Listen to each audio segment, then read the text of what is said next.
নমস্কাৰ গাঁও জিলা খবৰ হৈতে ষ্টুডিঅ'ত মই প্ৰিয়ংকা বানপানীৰ নামত সাহায্য উঠোৱাৰ প্ৰয়োজন নাই নিজৰ টকাৰে সাহায্য দিবলৈ চেষ্টা কৰা উচিত বেলেগৰ পইচা লৈ সাহায্য উঠোৱা কাৰ্য বন্ধ হ'ব লাগে বলপূৰ্বকভাৱে বান সাহায্য তোলা বন্ধ কৰিবলৈ আৰক্ষীক দিছে নিৰ্দেশ নিজৰ পুঁজিৰে বান সাহায্য দিয়া লোকক আদৰণি জনাম দোকানে পোহাৰে ৰাজপথত সাহায্য বিচৰা কাৰ্য বন্ধ কৰিব লাগে বান সাহায্য উঠোৱাক লৈ এনেদৰে প্ৰতিক্ৰিয়া প্ৰকাশ কৰিছে মুখ্যমন্ত্ৰী হিমন্ত বিশ্ব শৰ্মাই মুখ্যমন্ত্ৰীয়ে কৰিছে এনেদৰে মন্তব্য বানপানীৰ নামত সাহায্য উঠোৱাৰ প্ৰয়োজন নাই নিজৰ টকাৰে যদি সাহায্য দিব বিচাৰে তেনেহলে দিয়ক কিন্তু কাৰো বেলেগৰ পইচা লৈ সাহায্য উঠোৱা কাৰ্য বন্ধ হ'ব লাগে বানপানীৰ নামত সাহায্য উঠোৱাৰ কোনো প্ৰয়োজন নাই নিজৰ টকাৰে সাহায্য দিবলৈ চেষ্টা কৰা উচিত বেলেগৰ পইচা লৈ সাহায্য উঠোৱা কাৰ্য বন্ধ হ'ব লাগে বলপূৰ্বকভাৱে বান সাহায্য তোলাক লৈ মুখ্যমন্ত্ৰীয়ে কৰিছে মন্তব্য নিজৰ পুঁজিৰে বান সাহায্য দিয়া লোকক আমি আদৰণি জনাম কিন্তু আনৰ পৰা ধন বিচাৰি সাহায্য দিব নালাগে দোকানে পোহাৰে বা ৰাজপথত সাহায্য বিচৰা কাৰ্য বন্ধ কৰিব লাগে বান সাহায্য উঠোৱাক লৈ মুখ্যমন্ত্ৰী ডক্টৰ হিমন্ত বিশ্ব শৰ্মাই কৰিছে এইদৰে মন্তব্য বানপানীৰ নামত সাহায্য উঠোৱাৰ প্ৰয়োজন নাই মই দেখিছো যে বক্স লৈ আমি ৰাস্তাই ঘাটে পইচা তুলিছো বেলেগৰ পইচা তুলি আমি সাহায্য দিব নালাগে নিজৰ টকাৰে যদি আমি পাৰো সাহায্য দিব লাগে আপুনি যদি মোৰ পৰা টকাটো তুলি আপোনাৰ বেনাৰখনত গৈ সাহায্য দিলে তেতিয়াহ'লে মোৰটো তাত বান ৰিলিফ নহয় মই দেখিছো যে বহুতে টিং লগাই স্কেনাৰ লগাই পইচা উঠাইছে তাৰমানে নিজৰ পইচা নহয় বেলেগৰ পইচা লৈ গৈ তাতে সেইটোতো মোৰ মতেদি ফ্লাড ৰিলিফ নহয় আমি পুলিচকো নিৰ্দেশ দিছো যাতে কোনো ক্ষেত্ৰতে দোকান পোহাৰ সাধাৰণ নাগৰিকৰ পৰা বলপূৰ্বকভাৱে কতো বান সাহায্য তোলা নহয় কাৰণ এতিয়া গোটেই পৰিৱেশটো চৰকাৰৰ নিয়ন্ত্ৰণত আহিছে তাত এতিয়া চৰকাৰে সকলো জায়গাত যাব পাৰে প্ৰথম 7 দিনৰ কথাটো বেলেগ আছিল যে চৰকাৰ যাব নোৱাৰিছিল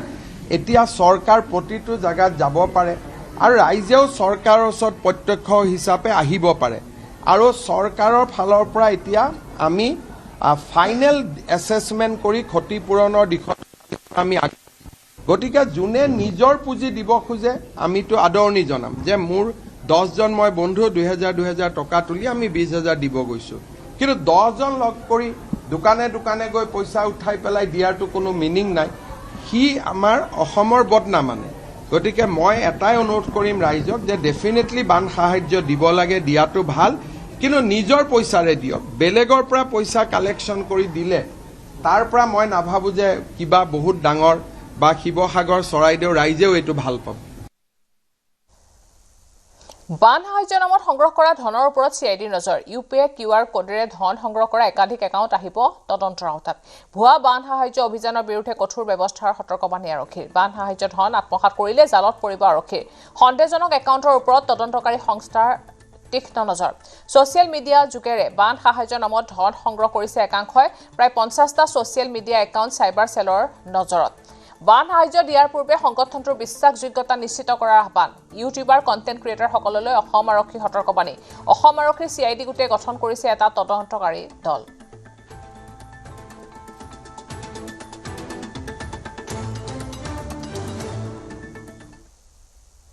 মই দিল্লীৰ পৰাই পইচা বিচাৰিব অসুবিধা পাওঁ লণ্ডনটো বহুত দূৰৰ কথা মই কাৰোৰে ওচৰত হাত পতাৰ পক্ষপাতি নহয় কোনোবাই উপজাচি যদি দিব বিচাৰে তেন্তে আপত্তি নাই অসমৰ মানুহে আমেৰিকাত ভূমিকম্প দেখিলে দান দিব পাৰে কিন্তু খুজিব নালাগে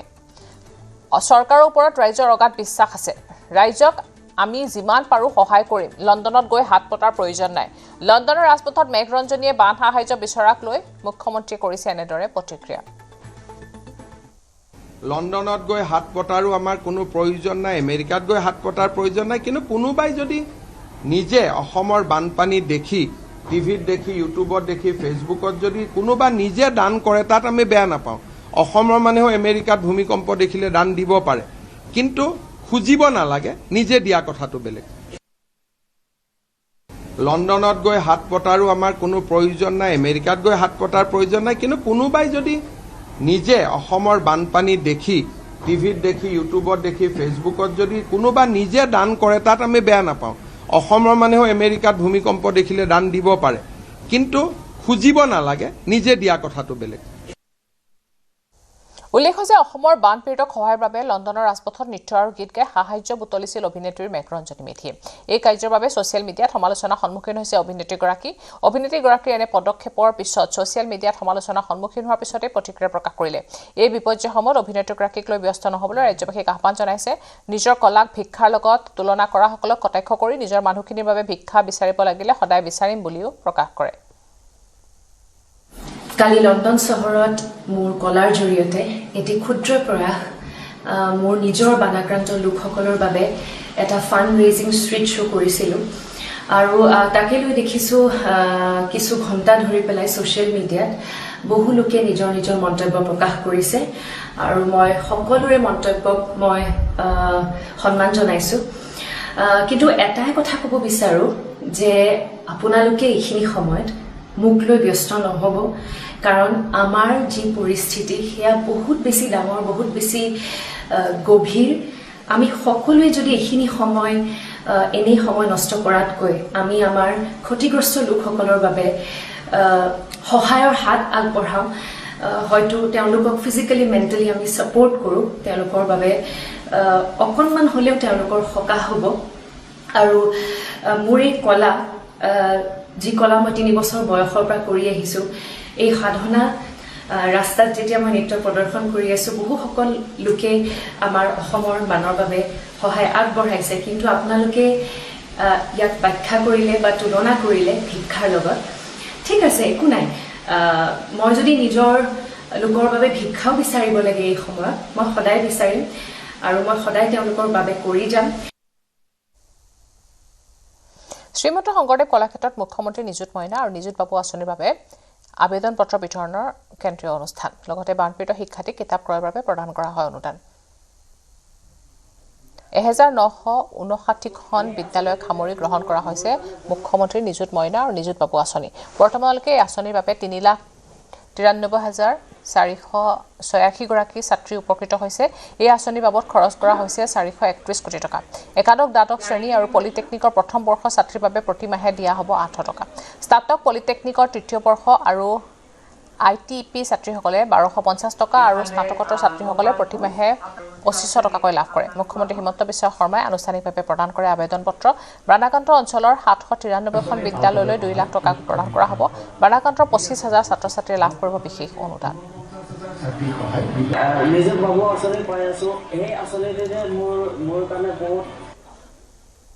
বহুত ছাত্ৰ ছাত্ৰীয়ে কৈ আছে যে আমাৰ কিতাপবোৰ উৰি গ'ল, কিতাপ পানীয়ে লৈ গ'ল, আমি কেনেকৈ পঢ়িম। নিশ্চিতভাৱে যদি কিতাপ কাগজ নোহোৱা হৈ যায়, তেওঁলোকে কেনেকৈ স্কুললৈ যাব।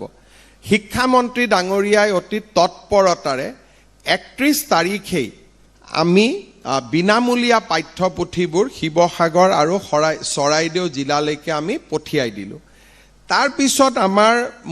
এটা চিন্তা আহিলে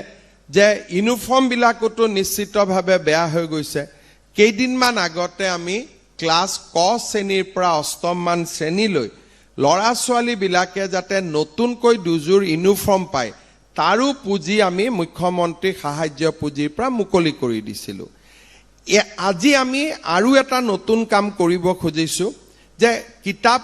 আমি কলেজত কিতাপ দিব পৰা নাই, কাৰণ কলেজত বিনামূলীয়া টেক্সট বুক নাথাকে। সেইকাৰণে আজি আমি হায়াৰ ছেকেণ্ডাৰী শিৱসাগৰ চৰাইদেউ জিলাৰ হায়াৰ ছেকেণ্ডাৰী পঢ়া ছাত্ৰ ছাত্ৰীসকলক আজি আমি 1000 টকা বেংকৰ পৰা এই মিটিঙৰ পৰা আমি পঠাই দিম। ডিগ্ৰী যোনে পঢ়ি আছে, degree first year, second year, third year, তেওঁলোকক আমি 3000 টকা পঠাই দিম। আৰু যিসকলে পষ্ট গ্ৰেজুৱেট পঢ়ি আছে তেওঁলোকক আমি 5000 টকা পঠাই দিম। ঠিক তেনেধৰণে আমি যিসকল পলিটেকনিকত পঢ়ি আছে আৰু যিসকলে BEd পঢ়ি আছে তেওঁলোকলৈকেও আজি আমি পুঁজি পঠাই দিম। অৰ্থাৎ আজিৰ দিনটোতে 21,000 ছাত্ৰ ছাত্ৰীয়ে 4.26 কোটি টকা লাভ কৰিব আৰু বিদ্যালয়সমূহে প্ৰায় 15 কোটি টকা লাভ কৰিব। আমি শিৱসাগৰ আৰু চৰাইদেউ জিলাৰ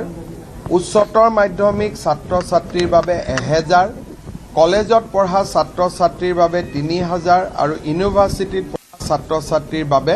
5000 টকা আমি মুকলি কৰি দিছোঁ। ইয়াৰ উপৰিও মই আগতে ঘোষণা কৰা মতে ইউনিফৰ্মৰ পইচা ইতিমধ্যে মুকলি কৰি দিয়া হৈছে আৰু আজি আমি স্কুলবিলাক বা কলেজবিলাকত বোকা বা পলস আদি গুচাবৰ বাবেও আমি 2 লাখ টকা আজি ইয়াৰ পৰাই আমি ডিবিটি কৰিছোঁ প্ৰায় 14 কোটি টকা বিতৰণ কৰা হৈছে মই ভাবোঁ যে আমি লোৱা পদক্ষেপসমূহে শিৱসাগৰ আৰু চৰাইদেউ জিলাৰ ৰাইজক সাধাৰণ জীৱন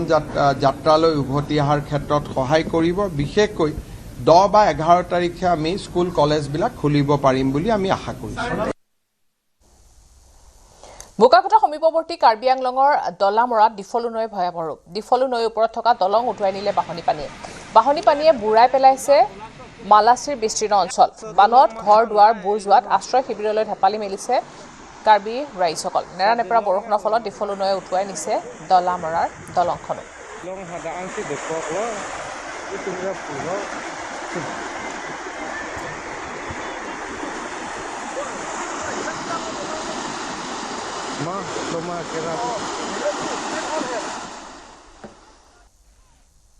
ডিব্ৰুগড়ৰ নলিয়াপুলৰ গণেশ মন্দিৰ চৌহদত থকা অবৈধ দখল উচিত দণ্ডাধীশ সমুজ্জ্বল বৰা পৌৰ নিগমৰ ভাৰপ্ৰাপ্ত বিষয়া নভাজ দাসৰ লগতে প্ৰশাসনৰ বৃহৎ দলৰ উপস্থিতিত চলিছে উচিত ব্ৰিটিছ আমোলাতে প্ৰতিষ্ঠিত মন্দিৰটো মুঠ 13 বিঘা ভূমিৰ পৰা কিছু ভূমিত 18টা পৰিয়ালে দখল কৰা পক্ষীগৃহ নিৰ্মাণ কৰিছিল আজি জিলা প্ৰশাসনে মন্দিৰৰ ভূমিত থকা অবৈধ দখলৰ কিছু পক্ষীগৃহ উচ্ছেদ কৰে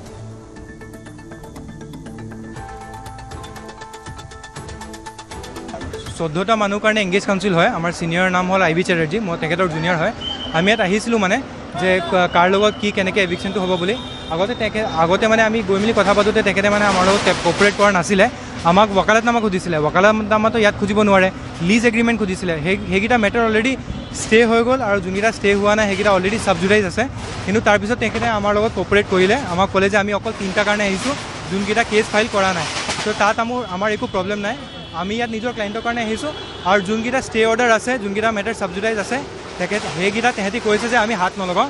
যেতিয়া কৰিলে তাত আমাৰ একো প্ৰব্লেম নাই আমি এতিয়া ইয়াত থিয় হৈ আছোঁ যেকেইটা আমাৰ যোনকেইটা ষ্টে হ'ল আৰু যোনকেইটা মোৰ ক্লাইণ্ট হয় সিহঁতৰ ঘৰত মানে হাত লগাব নোৱাৰে মোৰ ক্লাইণ্ট 15টা আছিলে তাৰপিছত 14টা ষ্টে পালে আৰু এটা মেটাৰ ছাবজুডাইজ আছে যোনটো অলৰেডি অৰ্ডাৰ পোৱা হ'ল যেহেতু মন্দিৰ সেইটো যোনটো প্ৰপাৰ্টি সেইটো মন্দিৰৰে হয় কিন্তু আমাৰ লিজত দিয়া হৈছিলে আৰু যিহেতু আমাৰ লিজ এগ্ৰিমেণ্ট ভেলিড হয় সেইটো 99 ইয়াৰ্ছ আছে কাৰোবাৰ 50 ইয়াৰ্ছ আছে সেইটো মেটাৰ এতিয়া ডিছপিউটেড হৈ আছে সেইটো কোৰ্টত আছে যিহেতু এতিয়া ডিচাইড হোৱা নাই তো সেইটো মই বেছিকৈ নকওঁ কিন্তু আমি লিজত আছোঁ আমি কেতিয়াও কোৱা নাই যে আমি অ'নাৰ হয় বুলি আমি মানিছোঁ যে যোনটো লেণ্ড হয় সেইটো মন্দিৰৰ হয় আৰু আমি এজ এ লেচি ইয়াত থিয় আমি আছোঁ আমি লিগেল লেচি হয় ইয়াত অৰুণাচলৰ পৰা বৈ অহা খৰচুতা চেঁচানদীৰ নাৰায়ণপুৰত সংঘাৰ এতিয়াও বানৰ কবলত ৰগাজান ফুটাভোগ অঞ্চল বানৰ বাবে মৃত লোকৰ অন্ত্যেষ্টিক্ৰিয়াৰ বাবে এতিয়া ঠাইৰ অভাৱ আজি পুৱা মৃত্যু হোৱা অঞ্চলটোৰ ৰেৱতী দাস নামৰ এগৰাকী বৃদ্ধাৰ ওখ ঠাইৰ অভাৱত কলৰ ভূৰতে বৃদ্ধাগৰাকীৰ মৃতদেহ সৎকাৰ কৰে গাঁওবাসীয়ে আমি আজি বুলি নহয় আজি বহুত বছৰৰ পৰা আমি এনেকৈ যন্ত্ৰণা ভুগি আছোঁ এয়া মানুহ মৃতকক আমি কলৰ ভূৰ সাজি এয়া খৰি দাহ সংসাৰ কৰিবলগীয়া হৈছে গতিকে আমি এতিয়া উপায় নাই একেবাৰে মানে উপায় নাই বান পৰিস্থিতি পৰি আজি ফুটাভোগ আজি আমাৰ ফুটাভোগ 10 নম্বৰ ৱাৰ্ডত আজি ঘৰত পানী সোমাই যোৱাৰ কাৰণে কলৰ ভুই সাজি আজি মৃতকৰ সদাহ কৰিব লগা হৈছে এনেকুৱা পৰিস্থিতিৰ কাৰণে আমি আজি গাঁৱৰ ৰাইজে এই পানীৰ ওপৰতে কলৰ ভূ সাজি আমি আজি সদাহ কৰিব লগা হৈছে বানাক্ৰান্ত জনস্বাস্থ্যৰ বাবে কাম কৰি গৈছে ৰিলায়েন্স ফাউণ্ডেশ্যনে চিকিৎসালয় খোৱাপানী যোগান আদি বিভিন্ন দিশত কাম কৰি আছে ৰিলায়েন্স ফাউণ্ডেশ্যনে নেপালীখুটিত জনস্বাস্থ্যৰ লগত জড়িত এটা বিশেষ কাম কৰিছে ৰিলায়েন্স ফাউণ্ডেশ্যনে পিএছচিৰে সহযোগ কৰি নেপালীখুটিত ইনষ্টল কৰিছে আল্ট্ৰা ৱাটাৰ প্লাণ্ট বানাক্ৰান্তৰ জনস্বাস্থ্যৰ প্ৰতি মুহূৰ্তত কাম কৰি আছে ৰিলায়েন্স ফাউণ্ডেশ্যনে চিকিৎসালয়ৰ পৰা আৰম্ভ কৰি পানী যোগানলৈকে এইটো হৈছে আল্ট্ৰা ৱাটাৰ প্লাণ্ট এই প্লাণ্টটো পিএইচচি বিভাগৰ লগত জড়িত হৈ ৰিলায়েন্স ফাউণ্ডেশ্যনে নেপালীখুটিকে ধৰি বিভিন্ন বানাক্ৰান্ত অঞ্চলত তেওঁলোকে ইনষ্টল কৰিছে এই যিটো পানী যদি দেখা পাইছে আপুনি এই পানীটোৰ পৰা এই পানীটো দেখা পাইছে আপুনি এই পানীটো হৈছে একেবাৰে লেতেৰা পানী কিন্তু এই পানীটোৰ পৰাই ৰিলায়েন্স ফাউণ্ডেশ্যনে এই যিটো ৱাটাৰ প্লাণ্ট হয় এই ৱাটাৰ প্লাণ্টটোৰ জৰিয়তে বিশুদ্ধ খোৱা পানী উলিয়াই দিব পাৰে যেতিয়া মেচিনটো ইনষ্টল হ'ব মেচিনটো ইনষ্টল হোৱাৰ লগে লগে এইফালেদি ওলাই আহিব বিশুদ্ধ খোৱা পানী সেই লেতেৰা পানীটোৰ পৰা এইফালেদি ওলাই আহিব একেবাৰে বিশুদ্ধ খোৱা পানী আৰু এইফালেদি ওলাই আহিব যিখিনি লেতেৰা থাকিব সেই লেতেৰাখিনি এইফালেদি ওলাই আহিব অৰ্থাৎ জনস্বাস্থ্যৰ প্ৰতি একেবাৰে সজাগ আৰু সচেতন হৈ ৰিলায়েন্স ফাউণ্ডেশ্যনে কাম কৰি গৈ আছে এতিয়া মই যেতিয়া ক'লোঁ যে লেতেৰা পানীৰ পৰা বিশুদ্ধ খোৱা পানী পাই যাব কিন্তু স্বাভাৱিকতে সকলোৰে মনত প্ৰশ্ন থাকিব যে সেই পানীত থকা বীজাণু কি হ'ব তাৰো ব্যৱস্থা আছে এয়া হৈছে সম্পূৰ্ণৰূপে ইউনিচেফৰ প্ৰজেক্টৰ অধীনত অহা এইসমূহ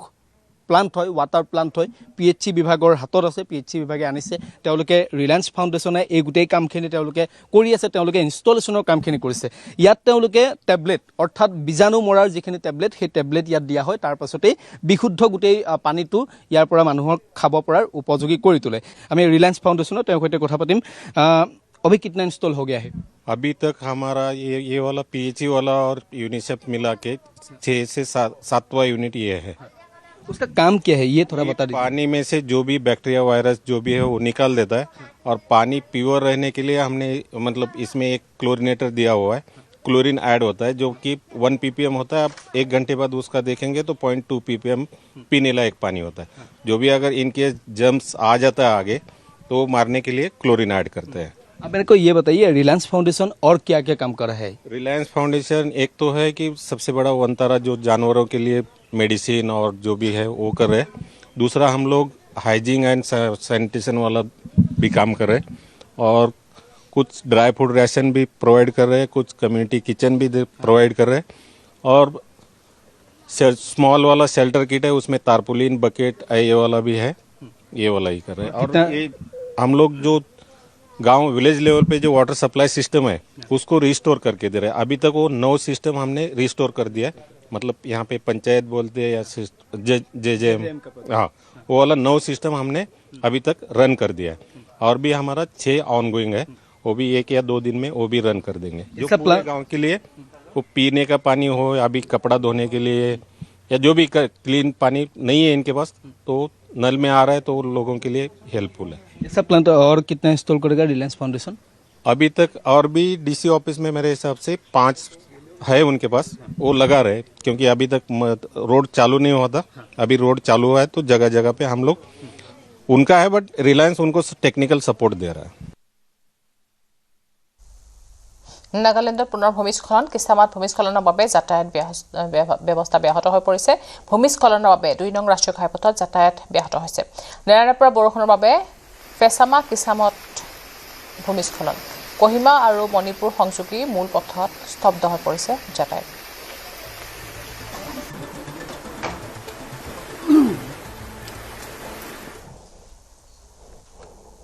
মহানগৰীৰ দক্ষিণ গাঁৱৰ পৰা কাহিলিপাৰা সংযোগী পথত হোৱা কৃত্ৰিম বানৰ বাতৰি একমাত্ৰ সম্প্ৰচাৰ হৈছিল নিউজ 18ত বাতৰি সম্প্ৰচাৰ হোৱাৰ পিছত তৎপৰ হ'ল বিভাগীয় কৰ্তৃপক্ষ নলা পৰিষ্কাৰ কৰাত ওলাল হাজাৰ হাজাৰ প্লাষ্টিকৰ বটলসমূহে বন্ধ কৰিছিল নলাসমূহ মাত্ৰ 15 ফুট নলা চাফা কৰোতে ওলাইছে প্লাষ্টিকৰ বটল মহানগৰবাসী সজাগ নহলে জমৰ যতনা ভুগিব সেয়া নিশ্চিত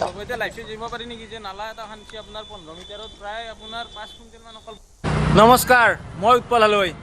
এদিন পূৰ্বে দেখুৱাইছিলোঁ ৰাজধানী চহৰ গুৱাহাটী মহানগৰীৰ দক্ষিণ গাঁৱৰ পৰা কাহিলিপাৰা সংযোগ কৰা মূল পথছোৱা কেনেদৰে কৃত্ৰিম বানৰ কবলত পৰিছিলে ৰাজপথছোৱাৰে আহা কৰা লোকে এক প্ৰকাৰ কেনেধৰণে সমস্যাৰ মুখামুখি হৈছিলে বা বানপানী ফালি আহিব লগা হৈছিলে সেই দৃশ্য দেখুৱাইছিলোঁ দিয়াৰ পিছতে বিভাগীয় কৰ্তৃপক্ষই একপ্ৰকাৰ তৎপৰ হৈছিলে নিউজ 18 অসম নৰ্থ ইষ্টত বাতৰি সম্প্ৰচাৰ হৈছিলে হোৱাৰ পিছতে বিভাগীয় কৰ্তৃপক্ষ তৎপৰ হৈ তৎকালভাৱে তেখেতসকলে নালা পৰিষ্কাৰৰ কাম কাজ আৰম্ভ কৰিছিলে আমি উল্লেখ কৰিছিলোঁ যে এতিয়া যি বানমুক্ত চিটিৰ পৰা বানযুক্ত চিটি হৈ গৈছিলে এই বাতৰি সম্প্ৰচাৰ হোৱাৰ পিছতে তৎপৰ হৈছে আৰু মই বেক কেমেৰা কৰি কিছু দৃশ্যাংশ দেখুৱাবলৈ চেষ্টা কৰিছোঁ আপোনালোকে দেখিলে অনুমান কৰিব যে এই নলাসমূহত কেনেধৰণৰ এটা পৰিৱেশ আছিলে বা অপৰিষ্কাৰ হৈ আছিলে এইখিনি মুহূৰ্তত ক'ব লাগিব যে যিসকল গুৱাহাটী মহানগৰত থাকে বা সাধাৰণ জনতা আছে সকলোৱে সজাগ হওক কাৰণ এই পৰিষ্কাৰ হৈ নথকাৰ বাবে আমাৰ এনেধৰণৰ অৱস্থা হৈছে বেক কেমেৰাৰে দেখুৱাইছোঁ এয়া দৃশ্যাংশসমূহ চাওক আপোনালোকে এই দৃশ্যাংশ চালে অনুমান কৰিব যে কি ভয়াৱহভাৱে মানুহে প্লাষ্টিক ব্যৱহাৰ কৰিছিলে আৰু সেই প্লাষ্টিকসমূহ ব্যৱহাৰ কৰি পেলাই দিছিলে একোখন পাহাৰৰ দম হৈ গৈছে একপ্ৰকাৰ প্লাষ্টিকৰ দম হৈ গৈছে এয়াই হৈছে দৃশ্যাংশসমূহ কিছু দেখুৱাইছোঁ আনফালে বস্তাই বস্তাই যিসমূহ লোক আছে তেখেতসকলে উঠাই লৈ গৈছে কাৰণ বিক্ৰী কৰি পেলনীয়া সামগ্ৰী বিক্ৰী কৰি তেখেতসকলৰ পেটৰ ভাতমুক্তি হ'ব এয়াই গুৱাহাটী মহানগৰীৰ প্ৰতিটো নালাৰ পৰিৱেশ মাত্ৰ 5 মিটাৰত এনেধৰণৰ পৰিৱেশ অৰ্থাৎ 15 ফুট মই যি স্থানত আছোঁ দেখুৱাইছোঁ এই বৃহৎ তিনিটা স্থান মাত্ৰ 15 ফুট ব্যৱধানতে এনেদৰে প্লাষ্টিক ওলাইছে অৰ্থাৎ 15 ফুটতে যদি ইমান হাজাৰ প্লাষ্টিক ব্যৱহাৰ হৈছে বা ওলাইছে তেনেহ'লে গোটেই যদি নলাটো পৰিষ্কাৰ কৰা হয় তেতিয়াহ'লে কিমান ওলাব আপোনালোকে চিন্তা কৰক উল্লেখ কৰিবই লাগিব যে নিউজ 18 অসম নৰ্থ ইষ্টত বাতৰি সম্প্ৰচাৰ হৈছিলে নলাসমূহ অপৰিষ্কাৰ হৈ থকাৰ কথা কোৱা হৈছিলে আৰু তাৰে পিছতে নলা পৰিষ্কাৰ কৰিব আহি এক প্ৰকাৰ যি PWRD বিভাগ আছে দেখুৱাইছোঁ এই বেনাৰখন নালা চাফাই কাম চলি আছে বুলি লিখিছে এপ্ৰিল মাহৰে 2026 পৰা তেখেতসকলে চেঞ্চাছ দিছিলে কাম আৰু এতিয়া এই পৰিৱেশ চাওক এই কিন্তু আপুনি মই পেলোৱা এই জাবৰৰ পৰা এনেধৰণৰ পৰিৱেশ হৈছে মাত্ৰ 15 মিটাৰ বা 15 ফুট হ'ব মাত্ৰ ক্ষমা কৰিব 15 ফুটতে ইমানখিনি ওলাইছে এনেদৰে তেখেতসকলে বস্তাই লৈও গৈছে যোৱাৰ পিছতো এনেধৰণৰ পৰিমাণ আছে তাৰে পৰাই অনুমান কৰক যে কেনেধৰণৰ পৰিৱেশ আপুনি মই ব্যৱহাৰ কৰা প্লাষ্টিকৰ সামগ্ৰীয়ে হওক বা গ্লাছৰ বটলে হওক সকলো ব্যৱহাৰ কৰোঁতে অলপ সজাগ আৰু সাৱধান হওক নহ'লে সজাগ সাৱধান নহ'লে আমি এনেধৰণৰ পৰিৱেশ হ'ব লাগিব কাৰণ ৰাজধানী চহৰ গুৱাহাটী মহানগৰত দেখিবলৈ পোৱা গৈছে যে আপুনি মই সজাগ নোহোৱাৰ বাবে বা আমি সজাগ নোহোৱাৰ বাবে এনেদৰে কৃত্ৰিম মানৰ কবলত পৰিব লগা হৈছে এইসমূহ দেখিলেই অনুমান কৰিছে কেনেদৰে পাহাৰ সদৃশ মাত্ৰ 15 ফুট অৰ্থাৎ মই উল্লেখ কৰিছোঁ যে 15 ফুটৰ ব্যৱধানতে টনে এনেধৰণৰ প্লাষ্টিক ওলাইছে আৰু ইয়াৰ বাবে কিন্তু আমি সৰ্বসাধাৰণ ৰাইজে দায়ী চৰকাৰ প্ৰশাসনে বাতৰি সম্প্ৰচাৰ হোৱাৰ পিছত বাৰু তেখেতসকলে পৰিষ্কাৰ কৰি দিলে ইয়াৰ পৰৱৰ্তী পৰ্যায়ত ৰাইজলৈকে আহ্বান থাকিব দাবী থাকিব যে আপোনালোকে এইসমূহ ব্যৱহাৰ কৰক ঠিকে কিন্তু ব্যৱহাৰ কৰি যাতে ভাল এটা স্থানত পেলাই দিয়ক যাতে ৰাইজক দুৰ্ভোগ নুভোগে একাংশ লোক আছে দাদা কিমান মান ওলাইছে প্লাষ্টিক বহুত ওলাইছে এইটো মানে ঘৰ কাম মানে যিটো শলাগ লৈছে তাৰ কাৰণে আমি ধন্যবাদ দিছোঁ হয় যিখিনি বস্তুখিনি মানে বটল মানে নালাত পৰি হেৰি হৈছে সেইটো একচুৱেলি পাব্লিক সজাগ হ'ব লাগিব পাব্লিক যেতিয়ালৈ সজাগ নহ'ব তেতিয়াহ'লে এই বস্তুখিনি ঠিক নহ'ব সেইকাৰণে মই ঘৰ মাটি বিভাগ মানে খুবেই ধন্যবাদ দিছোঁ আৰু একাংশ লোক আছে সেইদিনা আপোনাক দেখিছিলোঁ যে বাতৰি সম্প্ৰচাৰৰ পিছত বিভাগীয় কৰ্তৃপক্ষৰ গাল ধৰিছে কিন্তু ৰাইজেও সজাগ হোৱাৰ প্ৰয়োজন আছে হয় নিউজ 18ৰ বাতৰিৰ প্ৰভাৱত যিটো গড়কাপ্তানি বিভাগৰ তৎপৰতাত আজি আমি বানমুক্ত কৰিবলৈ গৈ আছোঁ কিন্তু চৰকাৰৰ দোষাৰোপ কৰিলে নহ'ব আমাৰ পাব্লিক সচেতন হ'ব লাগিব পাব্লিক যদি সচেতন নহয় আমি কেতিয়াও বানমুক্ত কৰিব নোৱাৰিম আচলতে কিছুমান দুষ্ট চক্ৰৰ কবলত পৰি আমি এই যিবিলাক দেখিছে নহয় মটৰ বটল পানীৰ বটল চব ডাষ্টবিনত মানে ডাষ্টবিন হিচাপে ব্যৱহাৰ কৰে তেতিয়াহ'লে ড্ৰেইনবিলাকত এইবিলাক নিজৰ ঘৰখন যেনেকৈ পৰিষ্কাৰ কৰোঁ তেনেকৈ আমি যদি ড্ৰেইনবিলাক পৰিষ্কাৰ কৰোঁ তেতিয়াহ'লে নিশ্চয় আমাৰ গুৱাহাটী মহানগৰ বানমুক্ত হ'বলৈ গৈ আছে হ'ব কিন্তু যদি আমি এনেকৈ নকৰোঁ যে মটৰ বটলটো প্লাষ্টিকটো যদি আমি ড্ৰেইনত পেলাওঁ তেতিয়া আমি বানমুক্ত কৰিব পাৰিম চৰকাৰৰ দখল কৰিলে নহ'ব নহয় আমি পাব্লিক নিজে সচেতন হ'ব লাগিব গতিকে মই ভাবোঁ আজি দক্ষিণ গাঁৱত যিটো অৱস্থা হৈছে মাত্ৰ 15 ফুটতে ইমানখিনি ওলাইছে 15 ফুটৰ 5 কিলোতকৈ বেছি বটল ওলাইছে গতিকে আপুনি কল্পনা কৰক গুৱাহাটীত কিমান হ'ব পাৰে গতিকে অকল আমি নিজে সচেতন হ'ব লাগিব তেতিয়াহ'লে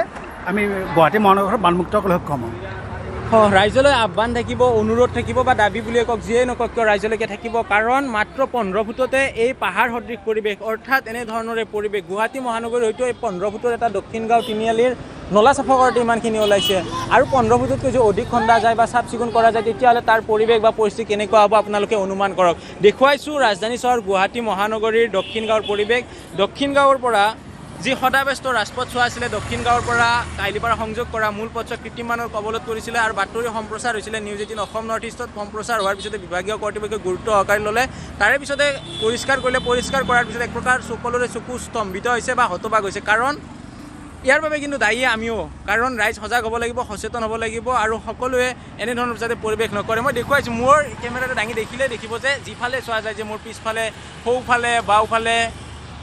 সন্মুখ বা বেক চাইড যিফালে চোৱা যায় সেইফালে 360 কৰি দেখিলেও দেখিব যে একেবাৰে পাহাৰ সদৃশ পৰিৱেশ সকলোৱে প্লাষ্টিক ব্যৱহাৰ কৰাৰ সময়ত যিখিনি ৰীতি নীতি আছে মানি চলক প্লাষ্টিকখিনি এটা নিৰ্দিষ্ট স্থানত পেলাই দিয়ক এনেধৰণে যাতে বান পৰিৱেশৰ মোকাবিলা কৰিব লগা নহয় তাৰ বাবে ৰাইজেও সজাগ হওক আৰু ইয়াৰ লগে লগে সময় হৈছে এতিয়া বাতৰিৰ পৰা বিদায় লোৱাৰ নমস্কাৰ